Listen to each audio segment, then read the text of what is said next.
Hi everybody, it's Nicolas Dorier, and today I will present you what is a DLC in a more conceptual way that doesn't require you to have any mathematical background, so you can better understand what is possible or not possible with DLCs. So here is my definition. A DLC is a way to make a bet on some real life event in which the oracle or the party revealing the outcome of the bet does not need to interact with the betting parties. A DLC is discrete in the outcomes. It means that there is a few number of different outcome, for example, blue, purple, green, depending if you are betting on some team, for example. And it's also discrete in the way that external observer on the blockchain cannot guess that your transaction is part of a bet. So I want you to notice that there is several colors that are very important in the rest of this podcast, and the important words are event, oracle, outcome. Outcome has different color, like because in our example there will be three outcome, for example, blue, purple, and green, and betting parties, for example, Alice and Bob. So it all starts with an oracle. So an oracle is somebody that wants to attest the outcome of some event. And let's say our oracle is called Olivia. So Olivia will start by generating a private and a public key, and she will also broadcast her public key to all participants that may be interested into the event that she wants to attest. So for example, she can really broadcast her public key on her Twitter bio or on her Facebook page or on some website. It doesn't really matter. But the important part is that in our example, Alice and Bob will take this public key and save it for reuse later on. One day, Olivia decides to attest on some specific events. So imagine that there is some kind of event. There is three different teams, green, blue, and purple. And she decide that she will attest who win. Let's say it's football match or like whatever. It doesn't really matter. But by doing so, she broadcasts four different very important information. One is the event public key nonce. So you can see that as just a public key, but we call it as well a nonce. And she shared the three different outcomes that are possible. So for example, outcome purple, blue, or green. Then Alice and Bob will receive this information and save it in a way that they can retrieve later. So now that Alice and Bob get the different outcome, the event public nonce that is in a ruby color, and Olivia's public key, they can derive three different keys that I will call outcome keys. So there is a green key, blue key, or purple key. When Olivia will attest an event, she will actually reveal the private key of one of those three different pub keys. So imagine that Alice and Bob agree on to bet some amount of money. So for example, Bob decide, okay, in this bet I can lose maximum 0.4 Bitcoin, and Alice say, okay, in this bet I can lose maximum 0.6 Bitcoin. How can they do? So the first thing they can do is like to do a funding transaction. So they both negotiate a transaction, they put each of their coin inside it, and in the output of this transaction they have a multisig owned by Alice and Bob equal to the total of the bets. Then they will start to create three different what we call contract execution transaction. Those contract execution transaction will spend the money that is locked inside the funding and distribute the money either to Alice or to Bob or to maybe both, depending on the result of the bets. So on the right, you can see that there is a sort of lock on the signature of the contract execution transaction. The reason why there is a lock is that they don't share a signature of this transaction that can be actually used on the blockchain. It's kind of like a encrypted version of a signature of this transaction. So just the important thing is that Alice can verify that the signature locked by the green lock of Bob actually signed this contract execution transaction. Bob can prove that it's the case, but Alice cannot see the signature unless she opened this lock. And this lock can be only open with the private key of the green events. So we'll see later on. So there is 3 different contract execution transactions. So imagine that Alice bet on green. So this is a transaction. And imagine that Bob bet on blue. This is a transaction. As you can see, it's exactly the same, except the person that received the transaction and the lock as well. It's locked by a different public key.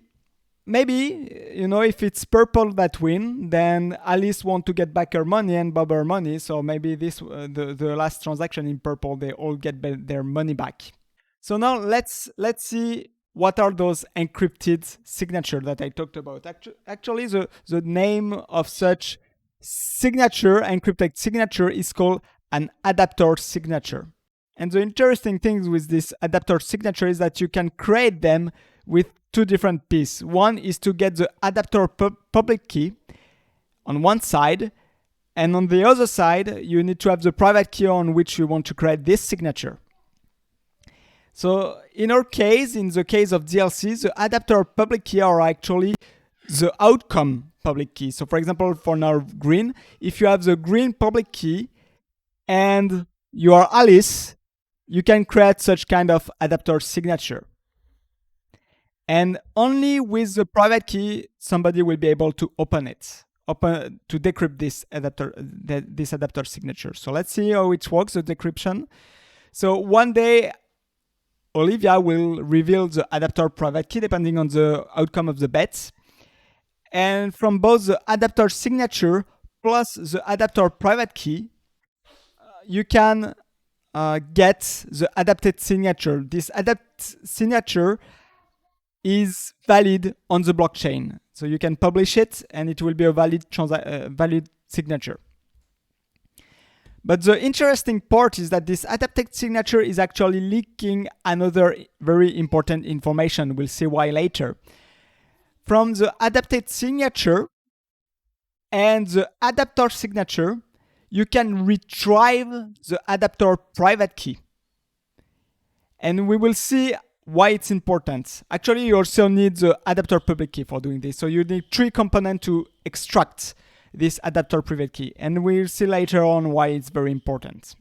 So another way of looking at it is that the adapter signature is an encrypted signature. And when you decrypt this signature, anybody that gets the decrypted signature and those 3 components that you see on the screen can get back the adapter private key that served to open this adapter signature. So at one point, Olivia will decide to give the attestation. For example, green won and reveal the private key of the green outcome.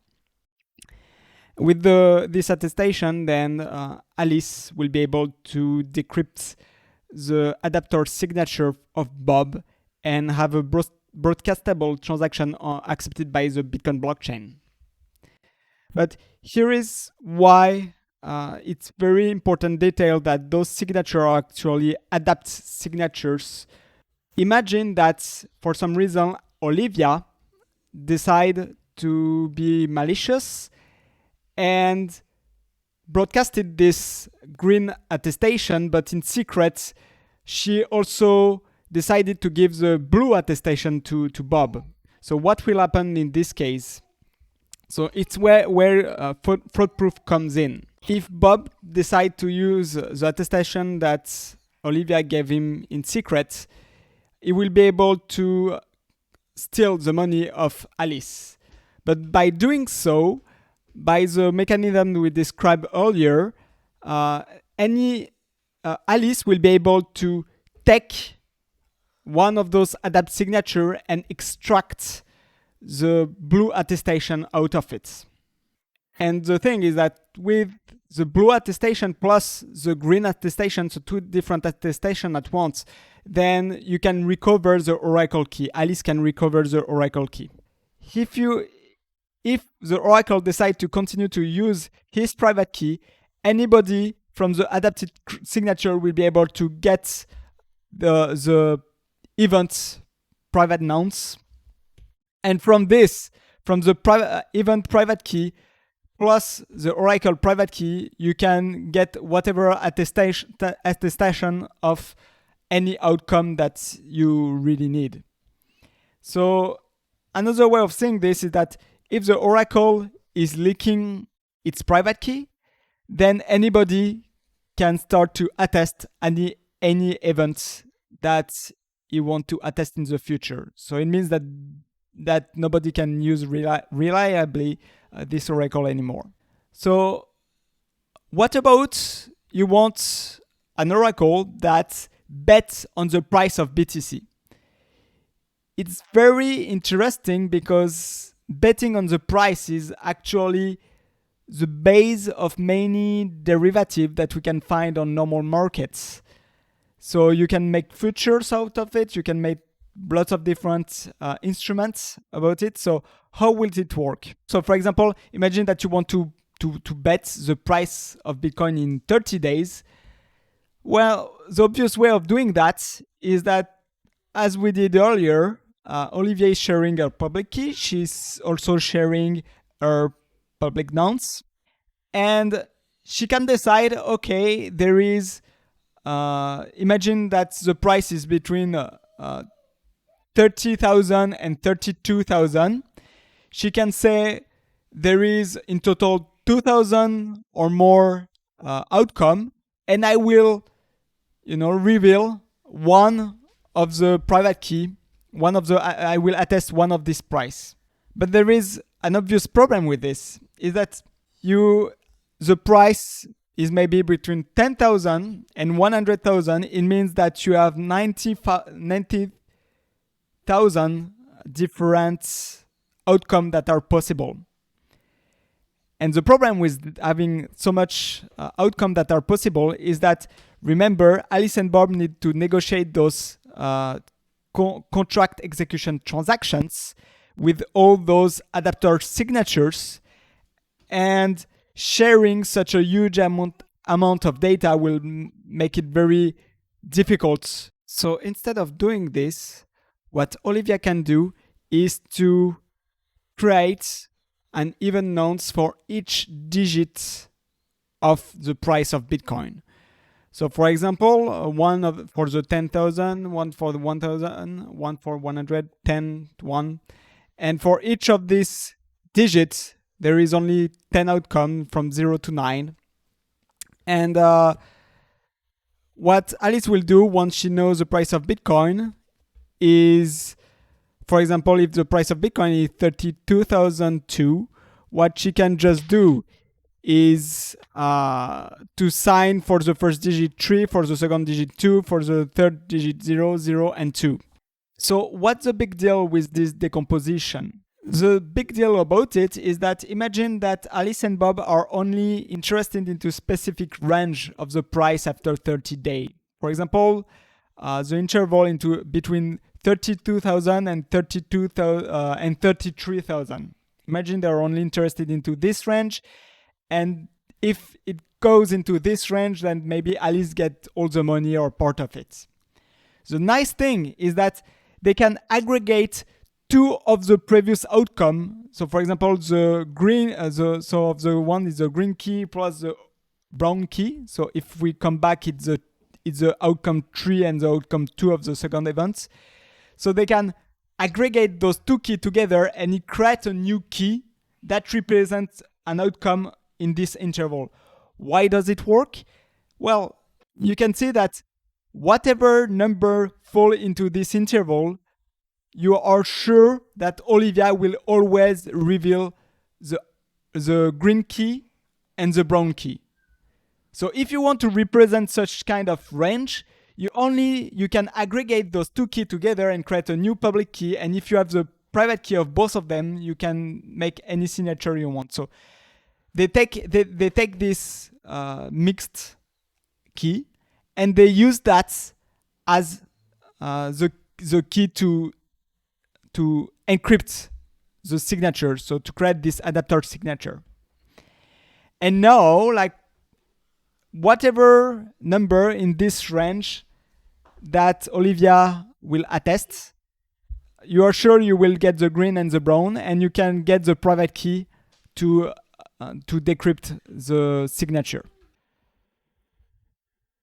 And we reach the end of this video, and I will just want to thank you to several contributors of DLCs, cryptographer and mathematician that worked on it.